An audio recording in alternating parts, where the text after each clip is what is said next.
In this video, we are going to explain the necessary steps required to adjust the impeller clearance on a Nagle vertical cantilever pump. The first step you will need to do is remove the coupling guard if there is one installed. Then you will need to come in here and there are Allen key hardware on the bottom side of this coupling. You need to remove those from the insert so you can slide the bottom half of this down as well as the coupling insert down onto the pump shaft. This will separate the pump shaft from the motor shaft. Then you will want to come in here and remove the hardware from the motor adapter. There should be 4 bolts around the circumference which attaches it to the bearing pedestal.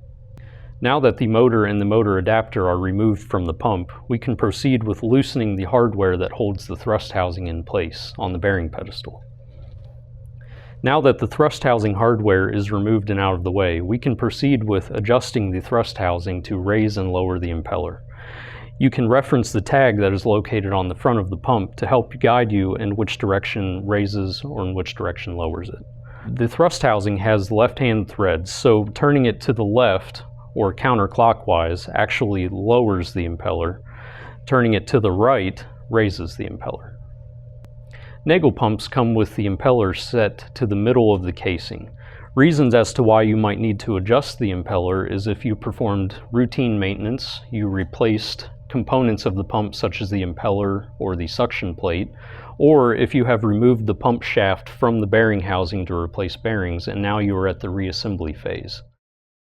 To do so, you need the required tools. You need a spanner wrench to be able to turn the thrust housing up and down. To determine where the impeller is set within the casing, you need to run the thrust housing all the way down until it touches the suction plate in the very bottom.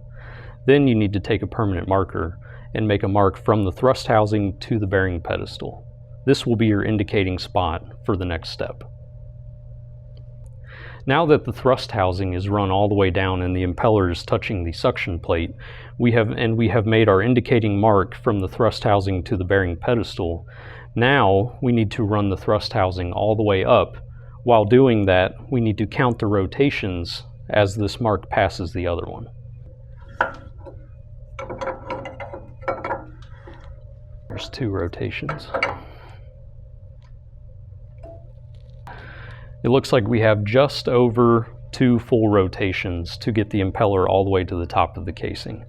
Now to set the impeller in the middle, we just need to take that number of rotations, divide it by 2, and then rotate the thrust housing back the other direction. So we will do 1 rotation back down.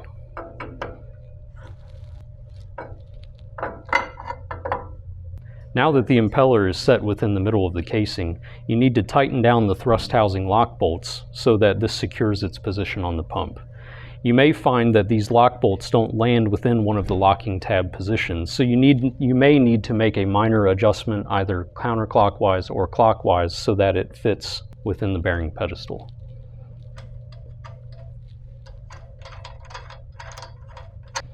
After the thrust housing is secure, one quick check that you might want to perform is to make sure that the shaft and impeller spins freely within the bearing pedestal. If it does not, that could indicate that your position is incorrect and it is touching either the top of the casing or touching the suction plate in the bottom. Now that your impeller adjustment has been completed, you can install the motor, the coupling, and the motor adapter back onto the pump. You can do this by reversing the steps stated at the beginning of the video. For more information, please visit naglepumps.com.